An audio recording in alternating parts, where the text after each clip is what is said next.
Magandang tanghali, kumusta po? Narito po ulit ang update natin para sa lagay ng ating panahon. Ngayong tanghali po ng January 19, 2024 na kung saan sa ngayon ay hangin pa rin po na mula dyan sa taas o dyan sa northeast o yung tinatawag natin na northeast monsoon o amihan ang umiihip pa rin po dito sa ating bansa, pero nahaharangan po yan ng HPA na nandyan po sa may southern part ng Japan, kaya nasasala po ang lamig ng amihan ngayon.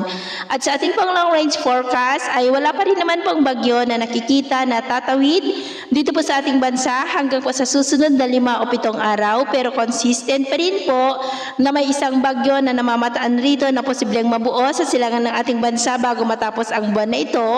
Kaya atin lamang pong babantayan ang development niyan kung matutuloy po o hindi. At sa lagay ng ating panahon, ngayong tanghali ay maayos pa rin ang panahon sa malaking bahagi ng ating bansa, pero may tsansa pa rin ng maulap na kalangitan with isolated rains dito po sa may Cagayan Valley, lalo na sa silangan, maging pa silang bahagi ng Infanta, Quezon, Catanduanes, Aklan, Capiz, Cadiz, Eastern Samar, Leyte, Caraga at Sulu Archipelago. At mamaya po ay maayos pa rin ang panahon sa malaking bahagi ng ating bansa, pero may tsansa pa rin ng maulap na kalangitan with isolated rains dito pa rin po silang bahagi ng Cagayan Valley, northern part ng Quezon, Southern Samar, Leyte, Bohol, Caraga, Northern Mindanao, Davao Region, ilang bahagi po ng Sorsogon at Sulu Archipelago. Kaya mag-ingat po tayo sa posibleng banta pa rin ng mga pagbaha at pagguho ng lupa.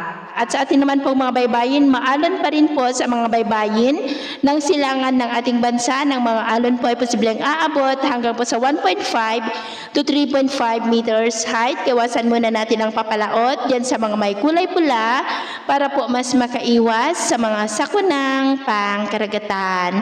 So, yun po ng latest update natin sa araw na ito. At ako pumuli si James na nagsasabing, sa kahit na pagsubok po na darating sa ating buhay, huwag na huwag po tayong mawawalan ng pag-asa. Thank you and God bless!